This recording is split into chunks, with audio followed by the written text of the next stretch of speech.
दोस्तों आज हम लेकर आए हैं एक और नई कहानी।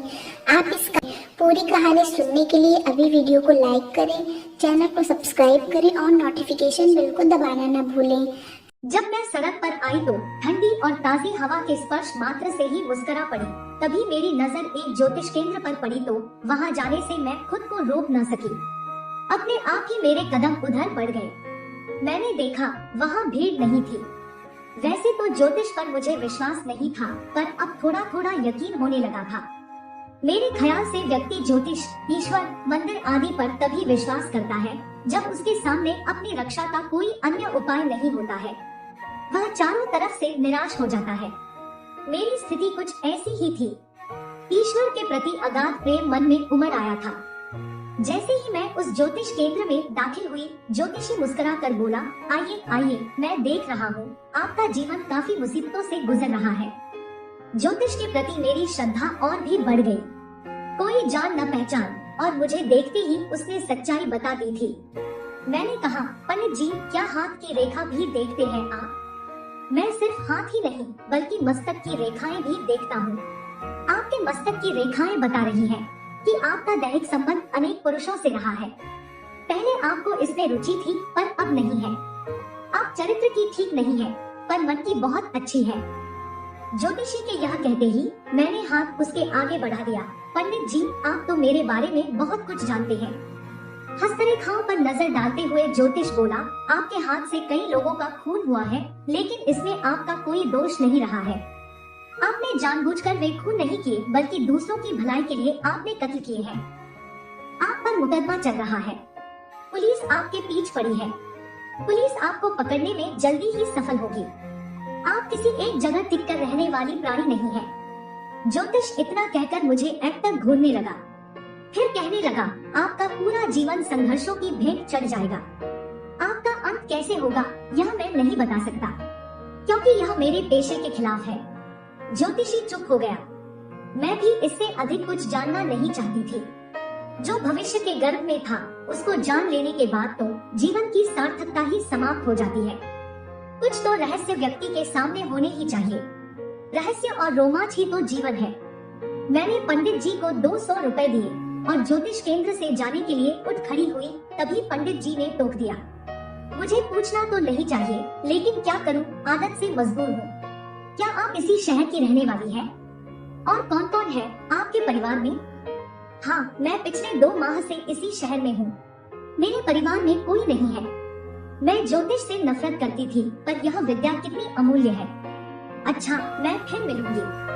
इतना कहकर मैं जैसे ही दरवाजे की ओर बढ़ी, वह ज्योतिषी भी मेरे पीछे हो लिया। मैंने मुड़कर कहा, आप क्यों कष्ट कर रही हैं? यह तो मेरा फर्ज बनता है। चलिए, मैं आपको कुछ दूर तक छोड़ दूं। आप इतनी खूबसूरत हैं कि कौन नहीं आपके साथ कुछ पल बिताना चाहेगा। ज्योतिषी अचानक ही इतना बदल गया कि मैं आश्चर्यचकित रह गई। ज्योतिष के इतने अच्छे जानकार व्यक्ति की कमजोरी भी खूबसूरत और युवा स्त्री है। मैं यही सोचती हुई बोली, पंडित जी, पराई स्त्री की प्रशंसा करना ठीक नहीं, यह तो आपको मालूम ही होगा। आप लौट जाइए। आप तो बुरा मान गई। जो चीज सुंदर होगी उसी की तो प्रशंसा की जाएगी। देखिए, मैं अपनी पत्नी से अलग रह रहा हूँ। आपका इस संसार में कोई है नहीं, फिर हम दोनों साथ क्यों न रहें? ज्योतिषी यह कहते कहते मेरे काफी नजदीक आ गया था। मैं सोच रही थी, यह ज्योतिषी सच ही कह रहा है। साथ साथ रहने में बुरा ही क्या है? ज्योतिषी अकेलेपन से शायद ऊब गया है। मैं भी भागदौड़ की इस जिंदगी से जार हो गई हूँ। यह तो मेरे अज्ञातवास का समय है। वैसे भी मेरा अधिकांश समय अय्याश और विलासी मर्दों के साथ गुजरा है। जब मैं एक ज्ञानी पुरुष के साथ रहूंगी तो शायद जीवन का अर्थ समझ में आ जाए। यही सोचकर मैं सहसा ही बोल पड़ी, मैं कल से आपके साथ रहना शुरू कर दूंगी। अब तो आप लौट जाइए। ज्योतिष बहुत खुश हुआ और लौट गया। फिर मैं अगली शाम को उस ज्योतिषी के यहाँ रहने के लिए आ गई। मेरी यह हार्दिक इच्छा थी कि मैं यह जानूं कि कर्मकांड के जानकार लोग कैसे होते हैं। दूसरों को उपदेश देने वाले खुद उसका कितना पालन करते हैं। ज्योतिषी ने कहा, आप बाथरूम में जाकर नहा धोकर पवित्र हो जाइए, फिर हम कुछ ध्यान योग की बातें करेंगे। मैं नहाने चली गई। कोई 15 मिनट बाद जब बाथरूम से निकली तो देखा ज्योतिषी सिर्फ लंगोट पहने बैठा ध्यान मग्न है। मेरे पैरों की आहट से उसकी आंखें स्वतः ही खुल गईं। वह मुस्कुराकर बोला, आप भी वस्त्र उतार ध्यान मग्न हो जाइए। यह सुनते ही मैं आश्चर्य से बोली, क्यों, वस्त्र उतारना क्या बहुत ही जरूरी है? ध्यान में तो ऐसे भी बैठा जा सकता है। नहीं देवी, वस्त्र ऊर्जा के प्रवाह को रोकते हैं, जिससे ध्यान से मन भटकता है। आप निर्वस्त्र हो जाइए। ज्योतिषी के शब्दों में खींच और कठोरता थी। मैं थोड़ी तल्ख आवाज में बोली, पंडित जी, मैं देख रही हूँ आपका ध्यान में मन भटक गया है। आप ध्यान में लीन नहीं हो पा रही हैं। आप तो इस समय मेरे साथ मानसिक सहवास कर रही हैं। मैं ज्योतिष नहीं जानती, पर किसी के मनोभाव को पढ़ना अच्छी तरह जानती हूँ। आप ज्योतिषी के अच्छे जानकार हैं, इसमें कोई शक नहीं, पर आपकी इंद्रियां भी आपके वश में है, इस पर मुझे शक है। किसी विद्या को जानना अलग बात है और ध्यानियों की मदद से स्वयं को साधना अलग बात है। बड़े बड़े ज्ञानी मुनि भी स्त्री को सामने बैठाकर अपने शरीर को नहीं साध सके, तो फिर आप मुझे अपने आगे निर्वस्त्र बैठाकर ध्यान योग में लीन कैसे हो सकेंगे? मेरे यह कहते ही पंडित जी आसन से उठ खड़े हैं और मेरे पैरों पर गिर पड़े। मैं अपनी पत्नी से अलग होकर ध्यान योग में लीन होने का अभ्यास कई सालों से कर रहा हूँ, पर जाने क्यों मन नारी देह में ही जाकर घुल मिल जाता है। तुम यदि चाहो तो मेरे सामने का मार्ग प्रशस्त कर सकती हो। वह कैसे पंडित जी? यह कहकर मैं उसे घूरने लगी। मुझे तृप्त कर, मेरी इंद्रियों को यौनमुख का स्वाद चखाकर तुम मेरे भटकाव को रोक सकती हो, लेकिन मैं ही इसका माध्यम क्यों बनूं? आप शादीशुदा है, अपनी पत्नी को इसका माध्यम क्यों नहीं बनाते? वह कुरूप है और कुरूपता से मुझे नफरत है। मुझे तो तुम जैसी कामुक और खूबसूरत युवा स्त्री की तलाश है। पंडित जी यह कहकर मेरा मुंह देखने लगे। आप तो ज्ञानी हैं। संभोग का संबंध देह से होता है और लगाव मन से होता है। सौंदर्य से उसका क्या लेना देना? लेना देना है, आंखों से ही सुंदरता और कुरूपता का बोध होता है, फिर सेक्स का जन्म होता है। जब सुंदर चीजें पसंद करती है, तो पर अपनी पसंद मन को बताती है और मन उनका इशारा पाते ही शरीर में उत्तेजना भरना शुरू कर देता है। तुम्हारा खूबसूरत बदन मेरी आंखों को भा गया है। मेरा मन पिघल रहा है और शरीर में उत्तेजना एक अजीब सी गुदगुदी भर रही है।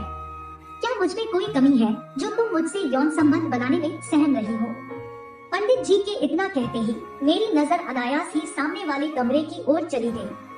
पंडित जी तिलमिलाते हुए उठे और उस कमरे का दरवाजा बंद कर दिया। मेरी खोजी निगाहें न जाने क्यों बार बार उधर ही जाना पसंद कर रही थी। पुरुषों के साथ रहते हुए कई साल हो गए थे। उनके अनेकों रंग मुझे देखने को मिले थे। पंडित जी भी तो पुरुष ही थे। उन पर मेरा शक करना स्वाभाविक था। मैंने अपनी कमर पर हाथ फेरा। पिस्तौल सही सलामत था। मैं बबुनाई, आखिर उस कमरे में ऐसा क्या है जो पंडित जी ने उतर दरवाजा बंद कर दिया? यह पंडित जानकार तो है, पर इसके साथ ही खतरनाक भी लगता है। मुझे उस कमरे में जाकर देखना चाहिए कि वहाँ ऐसा क्या है जिसे यह पंडित मुझसे छिपाना चाहता है। और यही सोचती हुई मैं उस कमरे की ओर बढ़ गई। पंडित जी ने उठकर मेरी बाह पकड़ ली। उस कमरे में जाने की कोशिश न करो। वहाँ बैठकर मैं तंत्र विद्या की साधना करता हूँ। मैं उस कमरे में अवश्य जाऊंगी। आप मेरा हाथ छोड़ दीजिए। मैंने विरोध करते हुए कहा तो पंडित जी पसीना पोंछने लगे और गुस्सा करते हुए बोले, मैं ज्योतिषी के साथ साथ एक तांत्रिक भी हूँ। तुम्हें चाहूँ तो यदि तबाह कर सकता हूँ। आप मुझे तबाह करेंगे? यह कहते हुए मैंने पिस्तौल कमर से खींच लिया और उनकी तरफ तानते हुए कहा, सारा तंत्र मंत्र यहाँ आकर खत्म हो जाता है। मेरा रास्ता रोकने की कोशिश की तो तुम्हारा भी वही अंजाम होगा जो मेरे जीवन में आने वाले अन्य पुरुषों का हुआ है। यह कहकर मैं कमरे में आ गई। अंदर घुसते ही मेरी नाक दुर्गंध से भर गई, जैसे मैं किसी मुर्दाघर में घुस आई हूँ। मैंने कमरे में चारों तरफ नजरें दौड़ाई तो एक प्लेट में मांस के टुकड़े दिखाई दे गए। मुझे आश्चर्य हुआ, एक ज्योतिष और शास्त्रों का ज्ञाता पंडित मांस भी खाता है। जरूर यहाँ किसी की लाश छुपाकर रखी गई है।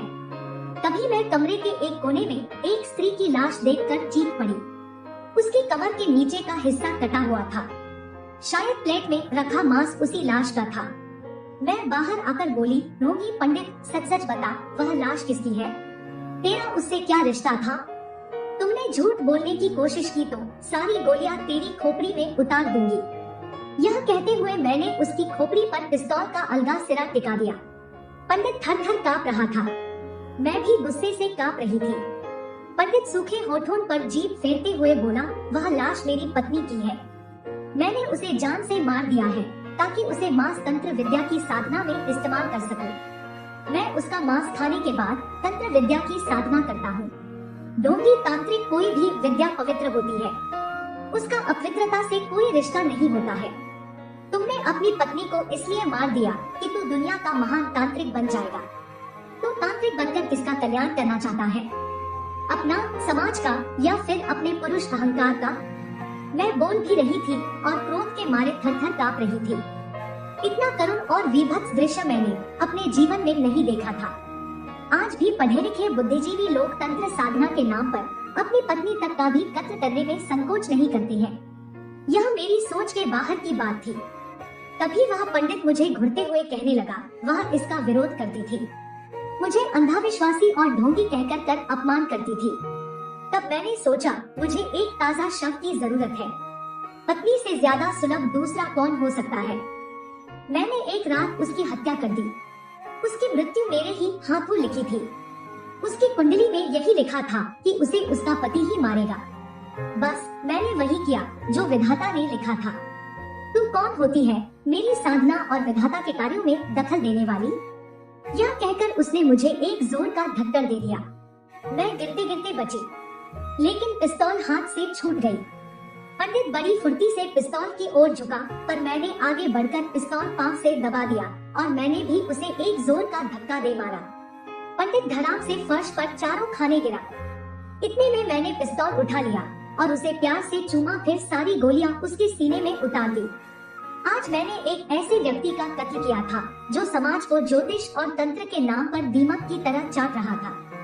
पिस्तौल से निकली गोलियों की आवाज मेरी परेशानी का कारण बनती, इससे पहले ही मैं वहां से भाग निकली।